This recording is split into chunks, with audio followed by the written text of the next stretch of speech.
Hi everyone, welcome to the another episode of Now Talk. Today we are going to discuss about the OAuth 2.0. So first see what is OAuth 2.0 in reference to the ServiceNow. So OAuth 2.0 lets users access instance resources through external client by obtaining a token rather than by entering login credential with each resource request. So you must have the security admin role to manage the OAuth integration. If you are going to configure the OAuth 2.0, then these are the two scenarios. First scenario is OAuth external client scenario. In this scenario, your instance provides an endpoint for the third-party client to pull data from the instance. Another scenario is OAuth provider scenario. Your instance pulls data from a third-party provider. The two important token types in the OAuth are refresh token and access token. Refresh token lifespan is of 100 days and access token lifespan is of 30 minutes. This is the out of the box ServiceNow configuration. So what is the agenda for today? So today first we will see how to use OAuth in Postman and ServiceNow integration. Then we will see outbound REST message with OAuth 2.0. After that we will see basic utility scripts for OAuth 2.0 and at last we will see expertise. So let's move to the instance.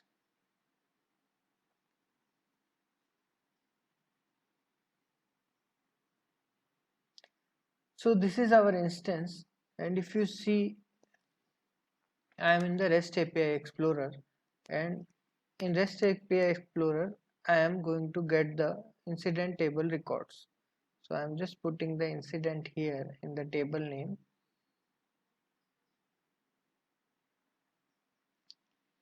and if I click on the send, you will see I will get an incident record because I put a sysparam limit is equal to 1.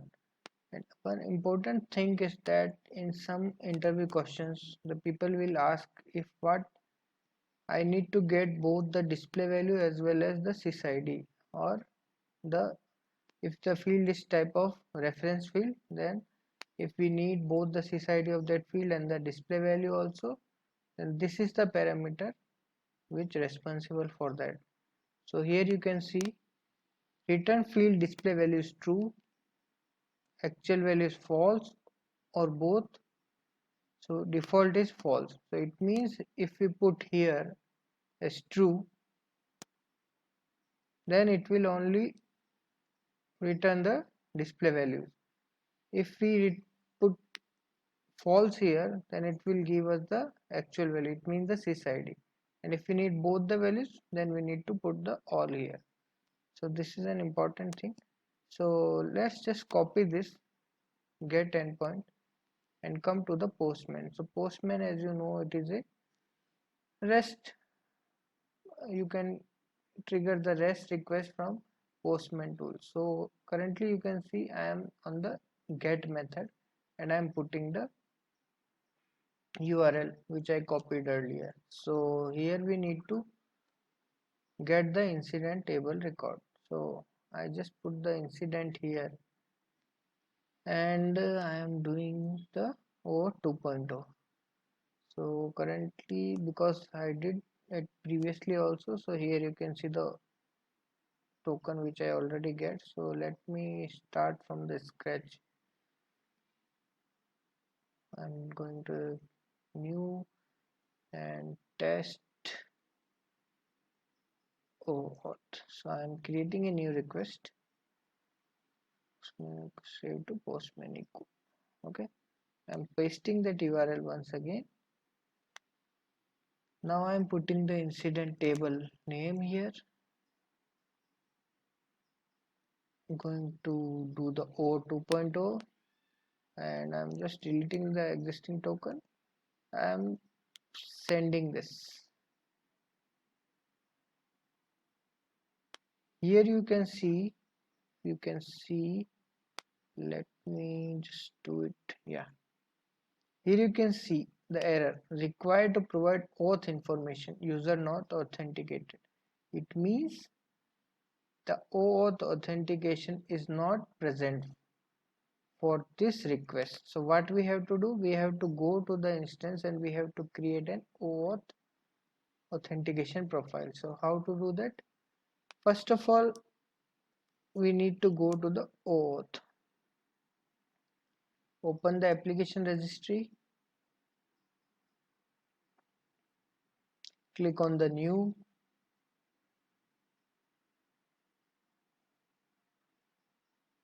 So as we are getting the data from this instance, it means this instance will act as a provider and this instance will give you the endpoint.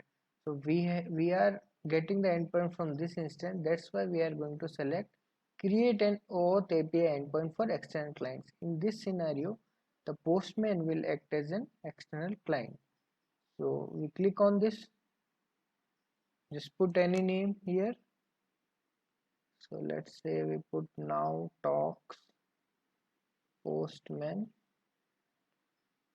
auth. So here you can see these are the important terms which you can read. So client ID automatically generated, client secret is also automatically generated, refresh token lifespan and access token lifespan, which I already told you. Just save this form. You will see the client secret is automatically generated. Just click on this unlock icon and this is the client secret. Now come to the Postman one again. Once again and just click on this get new access token. After clicking here you need to provide a token name. So let's say I'm putting the token name is ed, any name you can put. So I'm putting ed or token. Then you need to provide the authorization URL. So here you can see you have to pass your instance name and at the end of this you have to pass OAuth underscore auth dot do.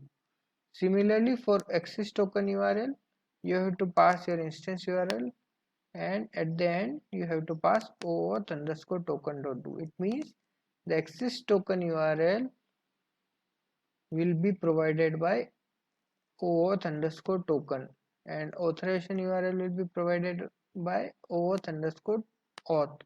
So after filling these two information, now come to the client ID. So as we have created this now talks Postman auth, just copy the client ID from here, come to the Postman and paste the client ID.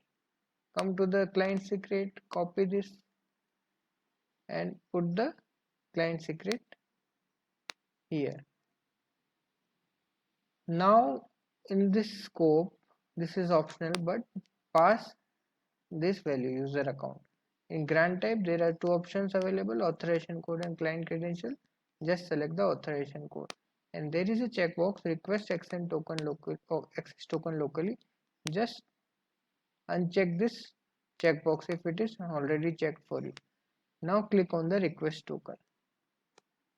Once you click on the request token, you will see a window will pop up. It is showing that could not complete OAuth 2.0 login. Okay, it means that we just put something wrong here.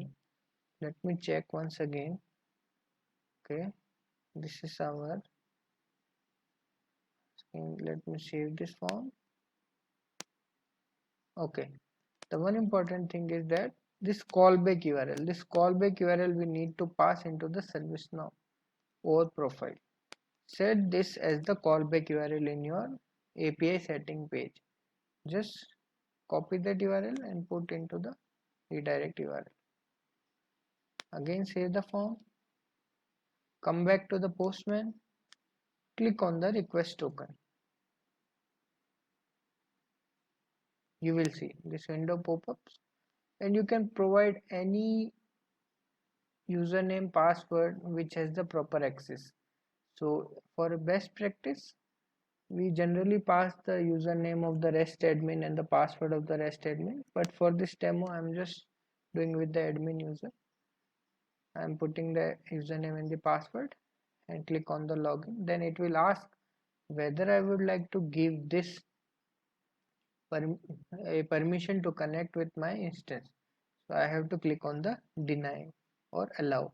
So if you don't want to give this now talks postman or access to the instance, just click on the deny, but we need to give the permission, so we are clicking on the allow. So after clicking on the allow, you will see there will be a token automatically created. Here you can see the token is created. Just click on this token. Here you can see this is the access token and refresh token. That token, refresh token is of for 100 days and access token is for 1800 second. Here you can see expires in 1799 and the token type is bearer. So now just click on the use token. You will see there is a header automatically created with the key authorization and value is bearer plus your access token. Now click on the send button. Here you will see that now you are successfully able to get the record of incident table from this ServiceNow instance.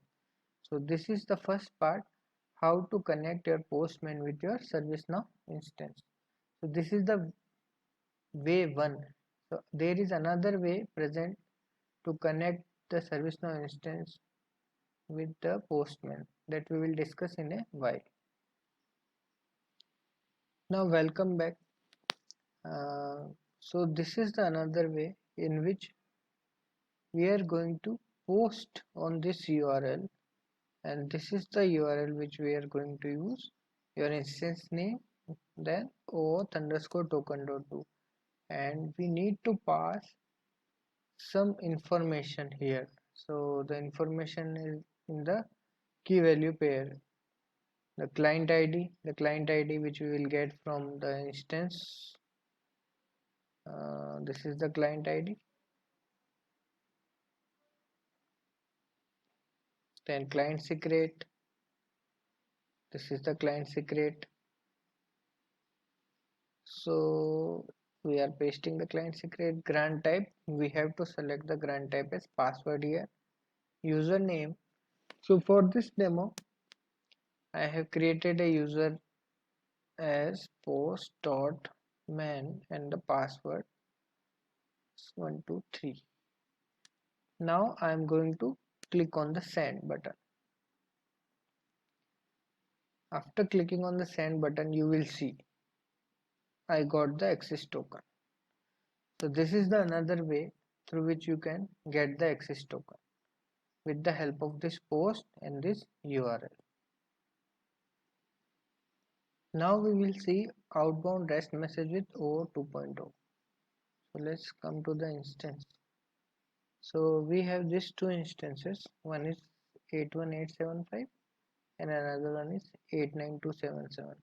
So the requirement is that the incident records which are present on 89277, we need to get those incident record on 81785 instance. So it means our 89277 instance will act as a provider and 81785 instance will act as a consumer. Okay, so here we are going to create again OAuth. Just come to the application registry, click on new. Again, because this 89277 will act as a provider, you are giving your endpoint to the other instance to consume that endpoint. So we need to select create an OAuth API endpoint for external client. Just click on this. Now we are putting a name like this, OAuth provider server. So this is the name we just put and just save the record. We save the record. Now you can see after saving the record, you see the client secret is automatically generated. Okay, now just come to this consumer instance. In consumer instance, go to the auth, click on the application registry, click on the new. Now there are three options available. If you are on the Orlando, I think there are 4 options available. Anyways, so here first option is create an OAuth API endpoint for external client. No, we are not going to provide endpoint. We are the consumer in this requirement. So another option is connect with third-party OAuth provider, and last one is configure an OIDC provider to verify ID token. So as we are the consumer and this is the provider, so we are going to get the access token from this provider 89277 instance.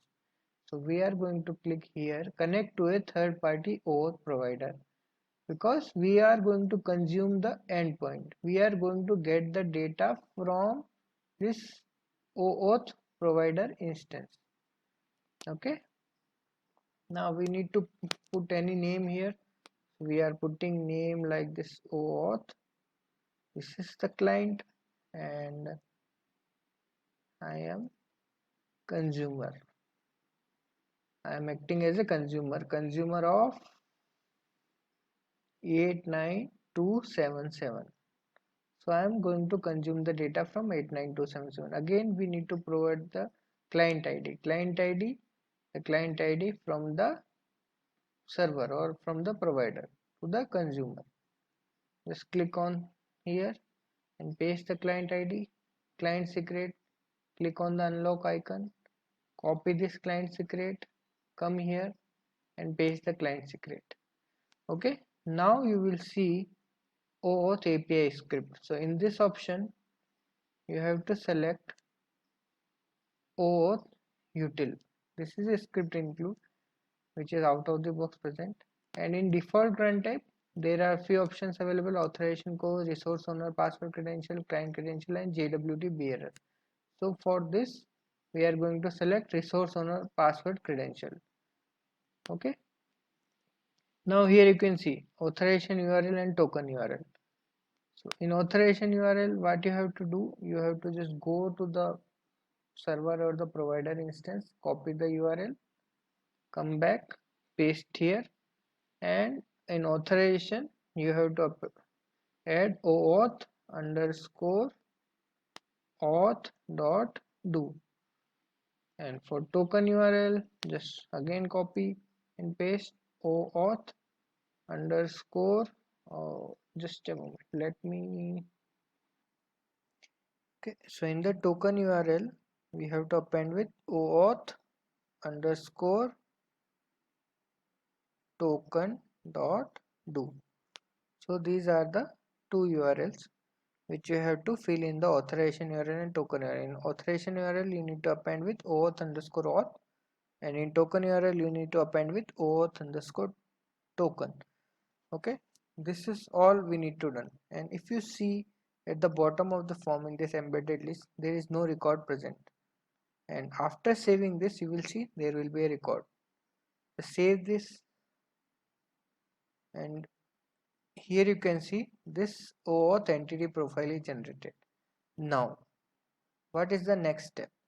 Next step is, because we need to get the data from this instance, so we need to consume the endpoint of this instance into the outbound message, REST outbound message, which is going to be present on this instance. So for that we need the endpoint.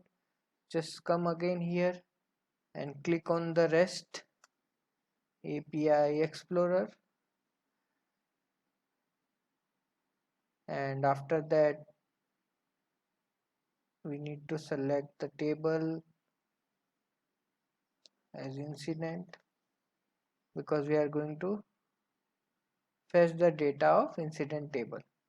Just click here. You can pass another parameters also. Just copy this for a time being. Just copy this, come back to your consumer instance, go to the outbound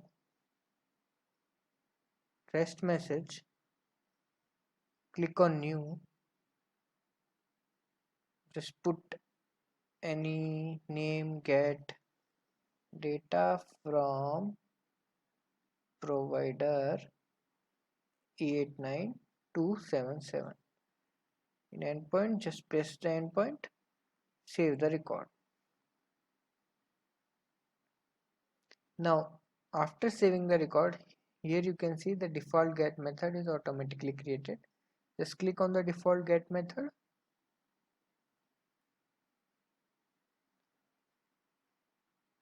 and put a dollar sign here, or for a demo you can just directly put incident table name here. So we are putting the incident table name here, and in authentication we are going to select OAuth 2.0, and in profile you will see the profile which we have created recently will automatically come here. OAuth client consumer of 89277. Just select this and save the record. After saving the record, you will see there is a message. OAuth access or refresh tokens are not available.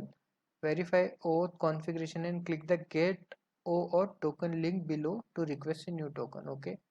Here you can see this is the related UI action, link UI action. Just click on this. There is a pop-up come and you have to pass the username and the password of the user. So recently I have created this user, and click on the get OAuth token. You can see the message OAuth token flows completed successfully. Cool. Now just come here and click on the test. Here you can see you are getting the response and HTTP status 200. So this is the instance to instance integration with the help of OAuth 2.0. Now we will see some basic scripts which are very useful. So for that you have to just go to the developer.servicenow.com and just search with the OAuth. So there are so many scripts you will see here, and so many method: get token, request token, get grant type. So these all are the methods available which I suggest you to go through and try them as per your requirement. So let's say we take this script, just copy this script, come back to your consumer instance, background script. So this script, what it is going to do, it will just check whether the OAuth profile is successfully working or not, or you are getting the access token or not.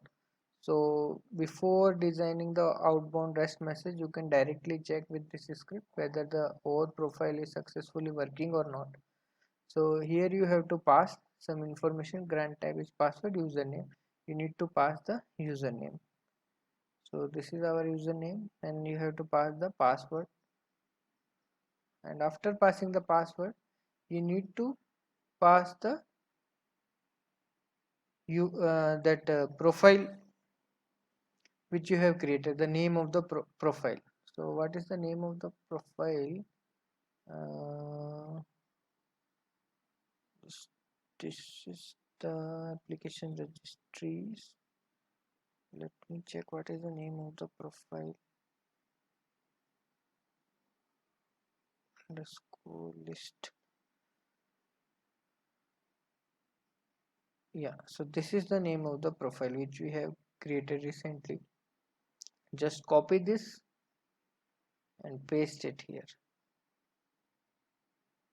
and click on the run script. You will see you are getting the access token. So it means before creating the outbound REST message also, if you need to find out that okay, whether the connection is successfully working or not, whether we are getting the access token or not, then you can use this script. So there are so many scripts available which are very useful. Just go through them one by one and use them as per your need. Now we will see some expert tip for today. So the expert tip for today is that, let's say we are taking any table. Let's say we are working on incident table. Okay, you click open the form,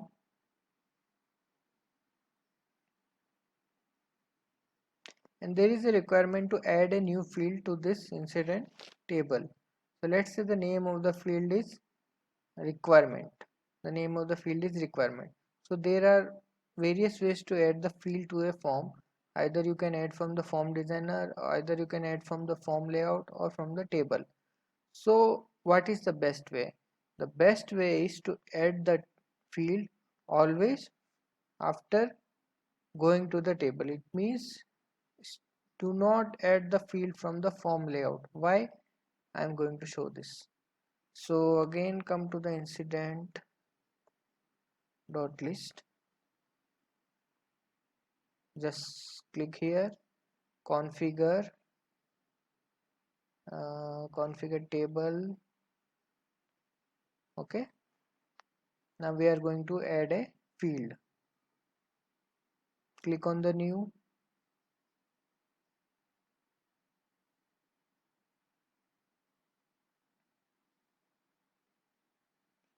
Let's say type of the field is string type, and the column name is, let's say, requirement. Okay, the label is requirement, column name is automatically created, and maximum length, let's say, 80. Okay, now submit this.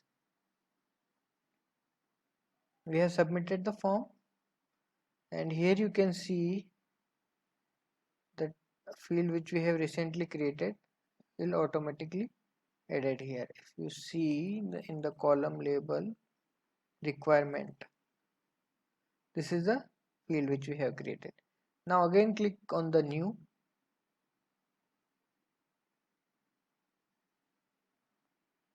Again select the type as a string, column name again requirement, column name will automatically create a new requirement, maximum length, let's say 80. Now try to save this or submit this. What it is saying, column view requirement already exists in this table. It means the field is already created. After seeing this message, we can identify, okay, this field is already created. That's cool. Now come here, configure form layout. Okay, go here and requirement. Just double check. This is the requirement. I am copying from here and pasting here. Okay, now adding it to the form, saving it. It is showing me any error? No, this is not showing me any error. Here you can see two requirements. So that's why I am saying that always create the fields from the table rather than from the form layout. So if you see, there are two requirements, but these are not different fields. This is the same field, and it is a bug, or you can say there is a something in ServiceNow. It is showing you the copy of the same field. So if I put 12 here, and if I save the form, and after saving the form, you can see the 12 is coming automatically. So this is the copy of this field. So this may create ambiguity, or this may create some issues. So always make a habit to create the fields from table. So that's all for today's session, today's class, and this is the end of the Now Talk for today. Hope you like the session, and if you like the session, please subscribe the channel and like the video. And if you want to connect me, if you want to send any informations, any feedback, you just mail to me on servicenowtalks@gmail.com. Thank you everyone. Thanks for watching the video.